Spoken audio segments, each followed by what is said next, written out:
Hello bachon, let's read the question. The question says in an oscillating LC circuit, the maximum charge on the capacitor is Q.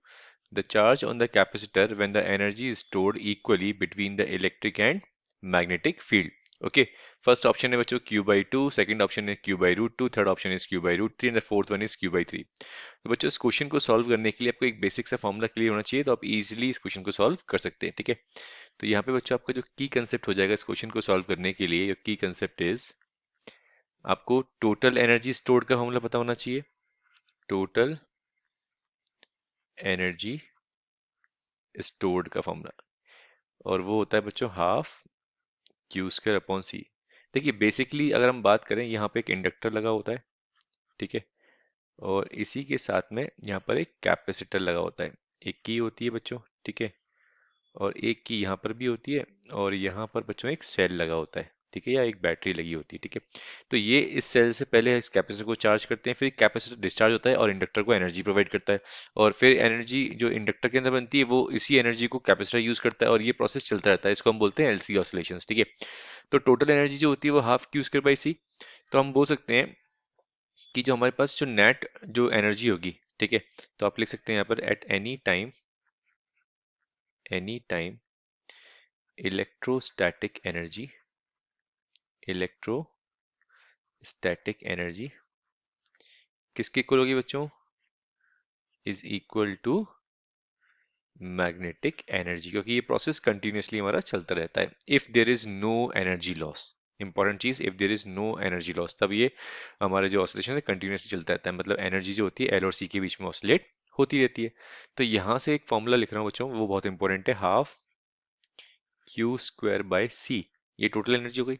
अब capacitor के अंदर कितनी energy बच्चों, suppose करिए इसको उस time charge कितना था, क्यू, स्मॉल क्यू से रिप्रेजेंट कर रहा हूँ, क्यू स्क्वायर बाई सी।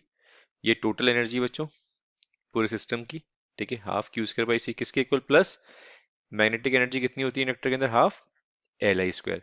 और अभी बताया मैंने आपको बच्चों, जो कैपेसिटर के अंदर एनर्जी होगी जो स्टोर होगी वो किसके इक्वल होगी, वो होगी अपने पास इंडक्टर के अंदर जो एनर्जी होगी, ठीक है। तो क्यू स्क्वायर बाई टू सी की जगह क्या लिख सकते हैं आप, L I square by to, या फिर L I square by two की जगह क्या लिख सकते हैं आप, क्यू स्क्वायर बाई टू सी।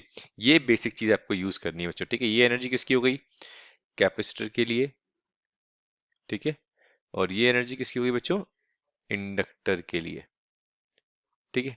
चलिए अप्लाई करते हैं, देखते हैं क्या आंसर आता है हमारा, ठीक है। ओके, तो सबसे पहले हमने यहाँ पे इक्वेशन लिखी थी बच्चों, क्या, half Q square by C is equals to half small Q square by C plus half L I square. अभी बताया मैंने आपको Q square by two C किसके इक्वल है बच्चों, L I square by two. तो आप L I square by two की जगह क्या लिख सकते हैं, तो आप लिख सकते हैं बच्चों इसकी जगह half Q square by C plus again half Q square by C. Half Q square by C, half Q square by C कितना हो जाएगा बच्चों, one Q square by C. तो ये आ जाएगा अपने पास half Q square by C equals to Q square by C. तो यहाँ से सी कैंसिल आउट हो जाएगा, तो आपके पास Q की वैल्यू हो जाएगी बच्चों Q बाय रूट टू। ये हमारे पास कैपेसिटर का चार्ज निकल के आ गया बच्चों। टोटल चार्ज है कितना, divided by root two, where Q is the charge in the capacitor at that instant. मैं लिख देता हूँ यहाँ पर, where small q is the charge on capacitor at this instant. So let's see the correct option. First option Q by 2, it is incorrect. Second option is the correct one. Q by root 2 is the correct one. Q by root 3 is incorrect. Q by 4 is also incorrect. So the final answer of this question is, so correct option क्या हो जाएगा बच्चों अपना, second हो जाएगा. Okay. I hope you understood well. Best of luck.